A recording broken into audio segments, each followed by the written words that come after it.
Okay, so now for the bonus tip that we get, we've got 3 different instruments set up here. It looks like this one is some sort of moisture meter, and we've got 2 alarms.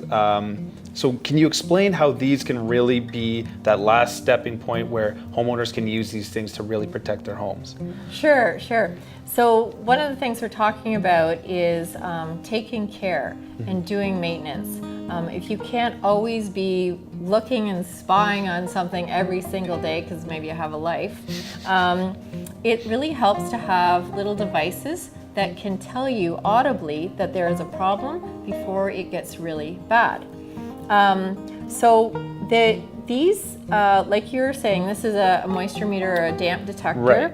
These all work basically the same way. They have these metal probes here, and if the 2 probes both touch moisture, it will make an alarm sound. Now I don't have a lot of moisture on my hand, so it only makes a little bit of, don't have very sweaty palms. I definitely have sweaty palms.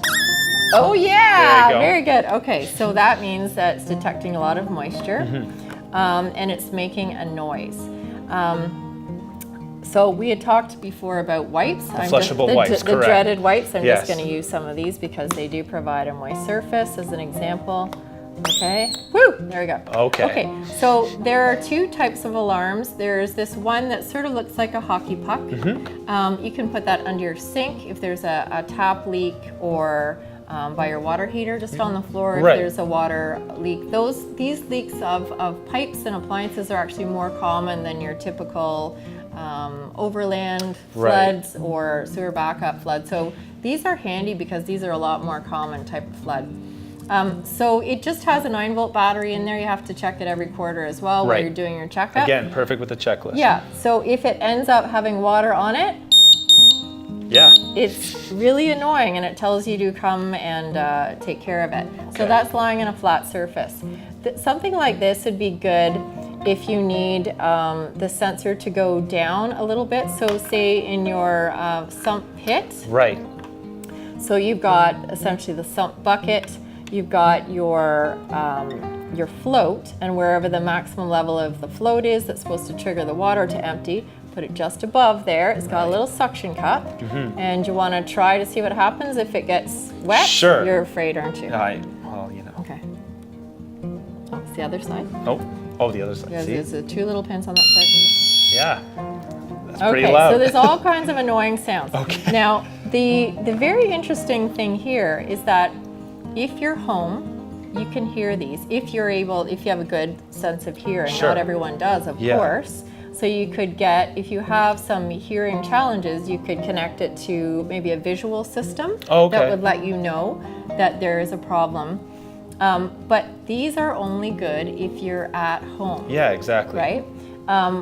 Something that a lot of people are doing these days are getting alarms that will go to their phone to let them know that there's a problem in their home, so they can send someone to tend to it. Right. Or they get it connected directly to an alarm company. Oh, okay. Yeah, so if you have, say, an insurance policy, this is something a lot of people don't know about, but if you have an insurance policy and say you're away from your house, typically for 4 days or more, depends on the insurance policy, if you're not tending to your house and keeping an eye on everything and there's a flood during that time, you may not get any coverage, because it's the understanding in most policies that you will be monitoring and taking care every day. So unless you're getting someone to come in and they could hear the alarm, right, and you still qualify, or you can have your alarm sent directly to your alarm company. Right. And then that's considered monitoring because they're set up to have a key, get in. So you don't have to worry about the house sitter anymore, that kind of idea. So you have to have either a house sitter or an alarm company who is monitoring in order to maintain insurance coverage.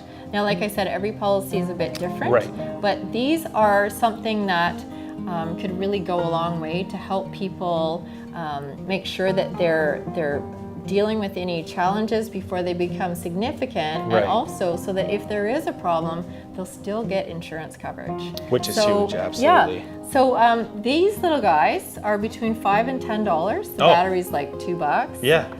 This is more like $37. Okay. Okay. The ones that have monitoring can be, get into say $100, maybe a little bit more. Of course. And then if you have monitoring from your security company, that's going to be additional money. So Yeah, it of depends course. on what level you want. Right.